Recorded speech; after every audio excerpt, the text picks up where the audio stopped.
Hi guys, Jack Spirko here.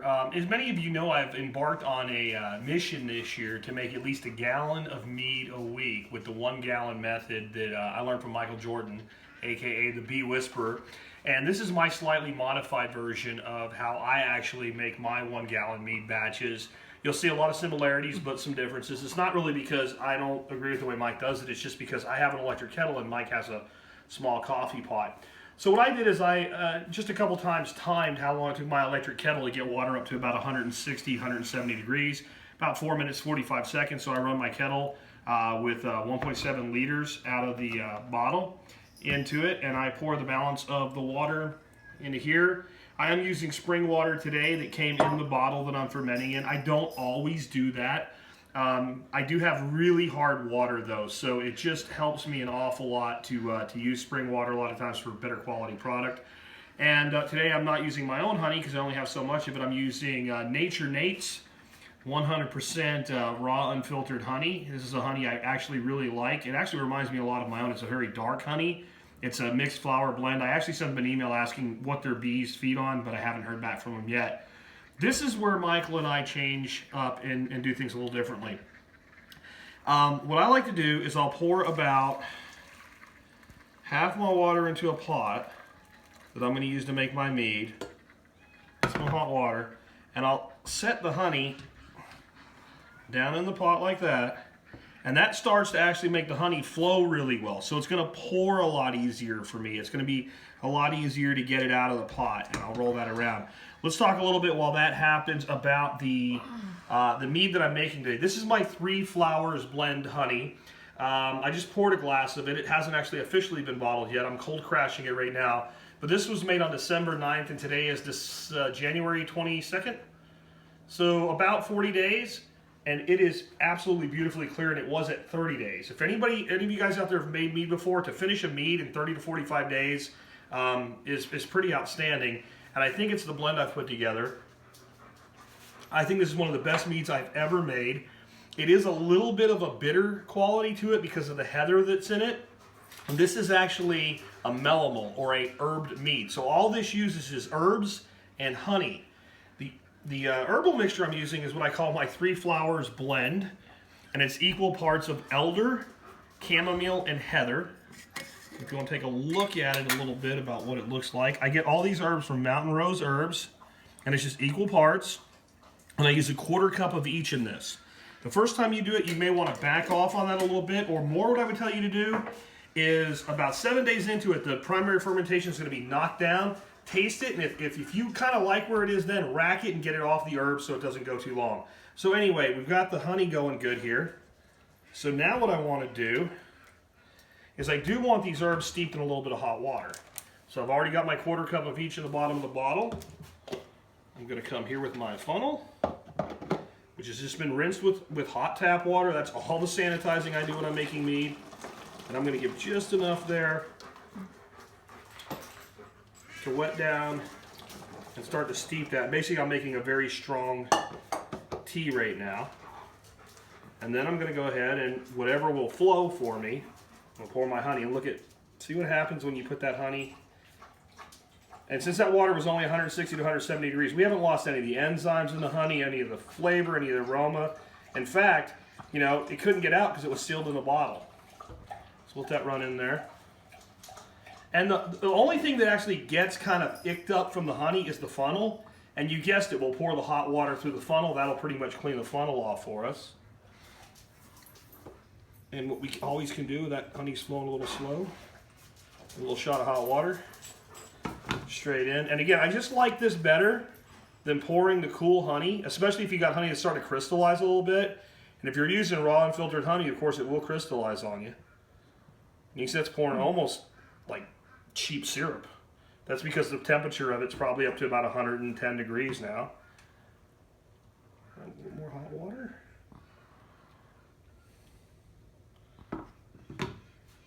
This is probably the longest part of the whole thing right here.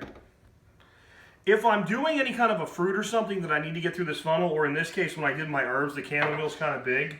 My favorite thing to push things through the funnel is I just wash with hot water and wipe it off and use a sharpening steel. And that's perfect for one of these sizes of funnels here.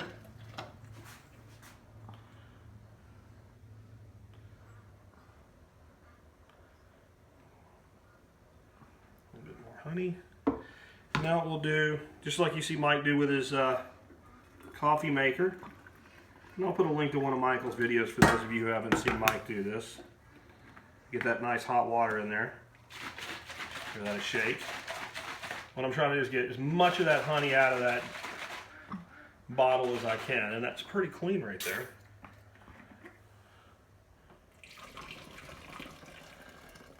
And we want some oxygen in here, definitely.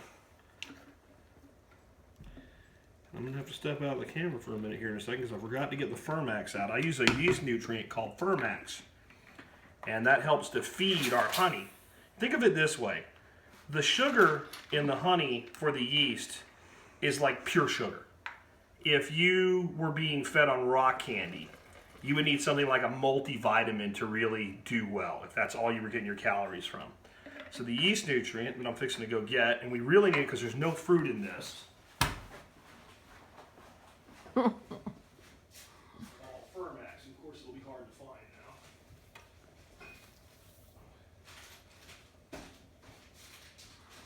We'll have to open a new package of it because I'm not going to dig around for my open pack.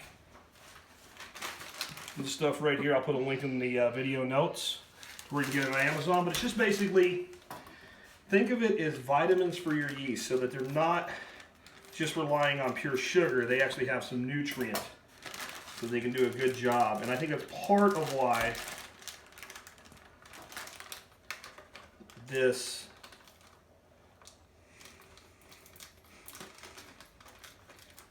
mead finishes so quickly. But I think the 3 Flowers blend and the special blend of yeast that I use is a bigger part of it. Because I've always used Fermax, and I do not get the speed of finish that I do by sanitization process.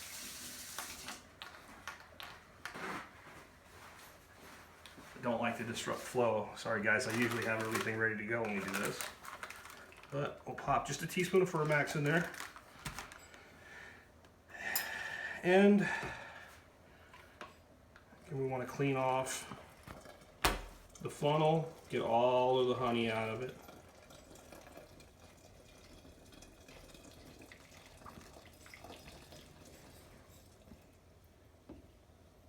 Put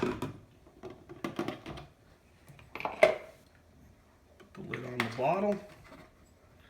And we want to shake this really good. This is going to give us a good mixture of the herbs mixed in, incorporated with the honey. It's going to make sure the honey's not all sitting on the bottom. You can see a little bit of it is right there. Once we do this, and we're getting an implosion there because it's actually cooling as I do this. So you can see the bottle start to collapse on itself. And this is pretty hot, but not hot enough to lose anything from the honey. We got a nice, clean the bottom of the bottle is. We got a good dissolve there. So now what we'll do is we'll just bring the level up. And when we do that, it's just water that was in the bottle. And this will get a pretty big krausen on it, which is, before it even starts, it'll kind of rise up. So I'm going to leave a lot of headspace in this.